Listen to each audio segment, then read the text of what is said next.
예, 안녕하세요. 저는 연세대학교 1호학번 건축공학과 조동완이라고 합니다. 연세대학교 재학생으로서 지저스터디를 바라봤을 때 굉장히 처음에 봤을 때는 놀라웠습니다. 제가 재수를 할 때 가장 필요로 했던 환경이었습니다. 그 환경이란 건 무엇이냐면 제가 공부 외에는 다른 거는 아무것도 신경 쓰지 않아도 되는 그런 환경이었습니다.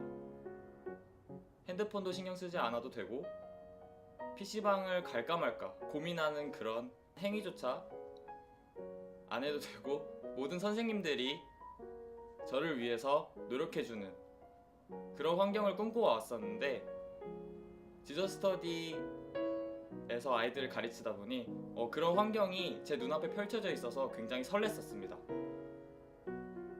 만약에 제가 고등학교 때 아니면 재수 때나 지저스터디를 알았더라면 훨씬 더 좋은 학교는 모르겠고 저 좋은 성적을 받지 않았을까 생각이 됩니다. 저는 실제로 중간고사 공부를 하는데 30분 계획표를 써봤습니다.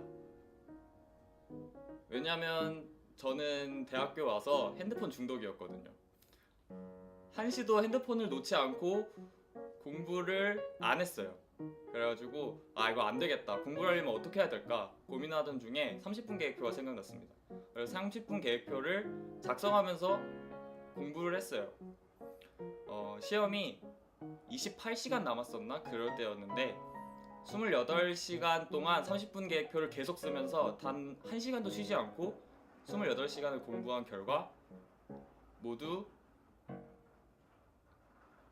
좋은 성적을 거두게 되었습니다.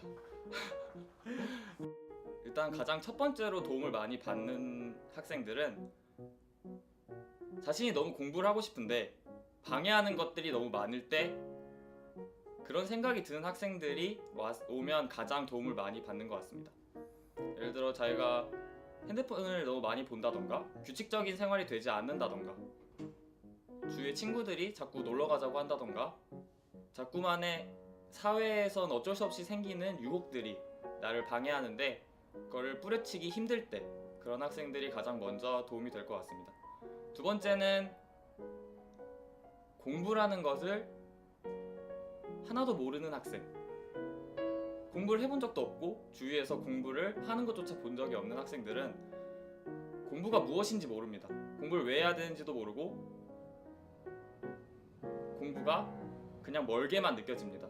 하지만 지저스터디를 오게 되면 그런 공부가 좀 더 가까워지고 왜 공부해야 되는지 알려주고 공부를 어떻게 해야 되는지 코치해주기 때문에 그런 학생들이 오게 된다면 큰 변화를 얻을 수 있을 것입니다. 지저스터디를 한 단어로 표현하면 가능성이라고 표현하고 싶습니다. 가능성이라고 표현한 이유는 지저스 스터디를 오지 않았었더라면 그 학생이 변하게 될 확률은 0%였을 것입니다. 하지만 그 아이가 지저스 스터디에 옴으로써 동기부여를 받고 공부를 왜 해야 되는지 어떻게 해야 되는지 그리고 자기가 할 수 있음을 알았을 때 그 가능성이 아이들마다 다르겠지만 어떤 아이는 1%, 어떤 아이는 10%, 아니면 어떤 아이는 이미 변했을 수도 있고 천차만별로 다르겠지만 그 가능성이 결코 0은 아닐 것입니다. 그래서 지저스터디를 가능성이라고 표현하고 싶습니다. 이제 2019년 윈터스쿨 지저스터디가 1월 7일부터 시작을 하는데요. 여러분들도 이 윈터스쿨에 꼭 참여하셔서 변화와 기적을 이루시기 바랍니다. 지저스터디 화이팅!